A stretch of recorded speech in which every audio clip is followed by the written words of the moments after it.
Oke, bizning armatura nima bo'ldi? Bo'ldi aka, sizniki tayyor, hisob kitobini qilib olib chiqib ketaverasiz aka, emonlar. Oka, rahmat, yaxshilaylik. Ko'rishamiz. Sen o'zi olib kelgan narsangni bilasanmi? Mana buni qaragin, Xitoyda yozib qo'yibdi-yu. O'rtoq, men ham tushunmayman bu sohani, bilasan. U gapiga ishonib turib olvorman-da, o'shuning uchun o'zing borishing kerak edi. Mani lo'qni bo'ylayapsanmi?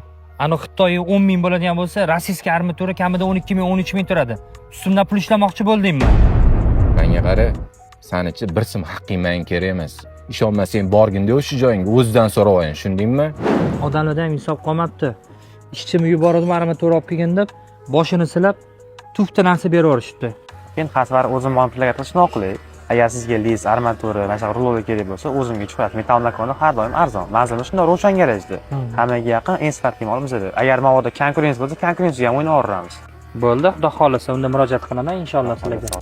O'rtoqlar temir sohasi bo'yicha aniq mutaxassisni topib qo'ydim. Bemalol xudo xolisa lis kerak bo'ladigan bo'lsa, lis, armatura kerak bo'ladigan bo'lsa, armatura vashi problema emas. Xudo xolisa rossiyskiy, Eron xudo xolisa Bekobodda birinchi qo'l ekanlar. Bemalol murojaat qilaverasiz. Lis bo'yicha ham, armatura bo'yicha ham. Videoga like bosib tarqatib qo'yinglar, xudo xolisa zo'r bo'ladi. Rahmat.